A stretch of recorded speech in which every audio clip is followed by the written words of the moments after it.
Allora, la potatura invernale, certo, adesso bisognava trovare una pianta piena, ma facciamo conto che... Facciamo conto che qui ci fossero tutti i rami, eccetera. È stata fatta una scelta, prendendo i rami più buoni e più posizionati meglio rispetto al filo, più buoni nel senso più sani, con più gemme produttive. E poi, quando è stata fatta questa scelta, questo si può fare anche da dicembre, gennaio, ma non prima di metà febbraio si può fare questo lavoro, perché i rami sono troppo rigidi e si rischia di romperli.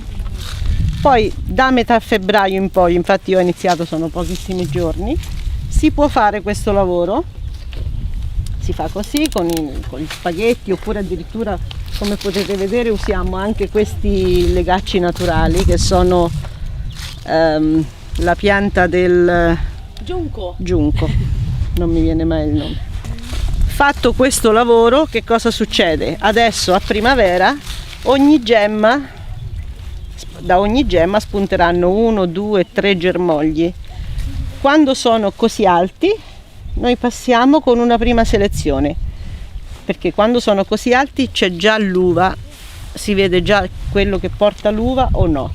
Togliamo quelli che non portano le uve, ma qualcuno anche che non porta le uve viene lasciato soprattutto in questa zona, perché potrebbe essere buono per il prossimo anno per rinnovare questo ramoscello.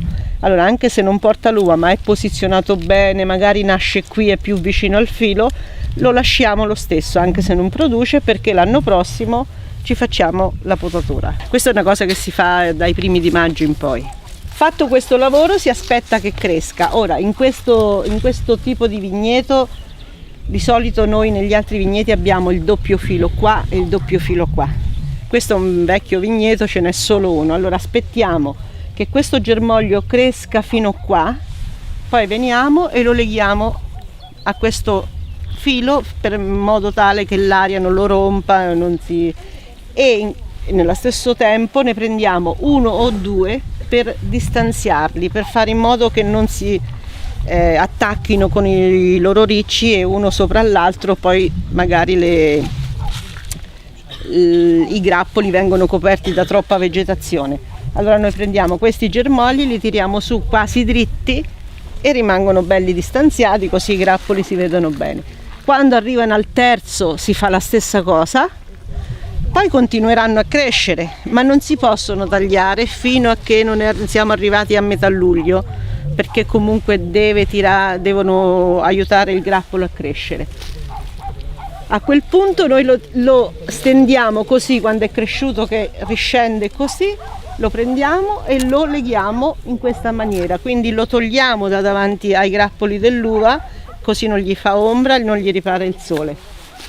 Però lasciamo tutte le femminelle che nascono, che vengono fuori, dei germogli che nascono lungo il ramoscello che abbiamo lasciato, poi fa tutti i germogli nuovi che non producono, però fanno le foglie e coprono l'uva. All'inizio della primavera la salvaguardano un po' dalle grandine, se passa una grandinata eccetera, poi passato il rischio grandine, il periodo rischioso, le spuntiamo un pochino, ma le lasciamo 2 o 3 foglie, diciamo, spuntiamo il ramoscello, il germoglio a 1, 2, 3 foglie, così lo spuntiamo, di modo che queste foglie, se ci fosse un'estate siccitosa, lo ripara dal sole, se ci fosse ancora un temporale, così proteggono un po' l'uva.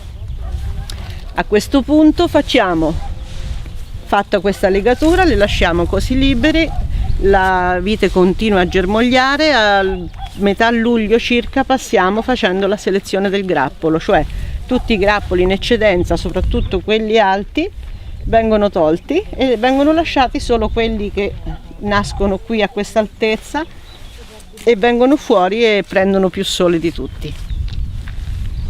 E siamo alla vendemmia. La vendemmia viene fatta tutta manuale, naturalmente, come tutta la coltivazione. Viene semplicemente fatta una selezione dei grappoli anche al momento della vendemmia, nel senso che se c'è un grappolo marcio appena comunque viene tolto, qualsiasi pezzettino acino un po', magari può succedere, ci sono delle muffe, con le forbici noi togliamo tutti gli acini un po' marci e li mettiamo nei secchi. E poi viene portato in cantina e lì ci pensano Vittorio e Annalisa a finire il lavoro.